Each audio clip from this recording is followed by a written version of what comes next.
Yeti kerasukan Tuti di TKP kasus Subang, nama Yosep terus dipanggil sudah kena 7 kali.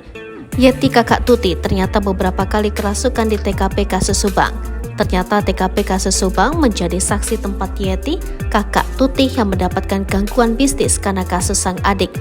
Cerita tak biasa muncul di TKP kasus Subang saat penyidik Polda Jabar melakukan olah TKP ulang pada Selasa 24 Oktober 2023. Dalam momen tersebut, kakak mendiang Tuti Soehartini, Yeti jadi pusat perhatian karena mendadak kerasukan.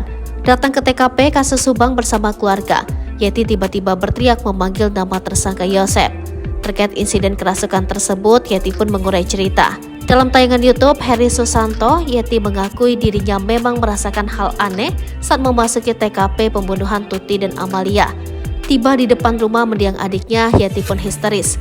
Ternyata momen kerasukan pasca pembunuhan Tuti dan Amalia bukan baru satu kali dirasakan Yeti. Diakui Yeti, ia sering kesurupan setelah adiknya tiada. Terkait momen saat kerasukan, Yeti mengakui dirinya saat itu merasa sadar.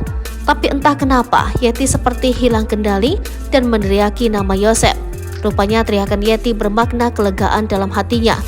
2 tahun menanti kejelasan siapa pembunuh Tuti dan Amalia, Yeti kini lega karena penyidik telah menangkap pelaku.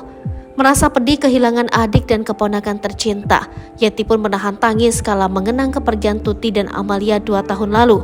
Seperti diketahui, pembunuhan ibu dan anak itu terjadi pada 18 Agustus 2021 lalu.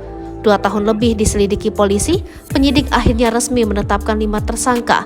Mereka adalah Danu, keponakan sekaligus sepupu korban, Yosep suami sekaligus ayah korban, Mimin istri muda Yosep, serta Arigi dan Abi anak Mimin. Meski penyidik telah menetapkan 5 tersangka, menurut Yeti masih ada pelaku lainnya yang masih bebas. Bahkan Yeti memprediksi jumlah pelaku sebenarnya adalah 7 orang.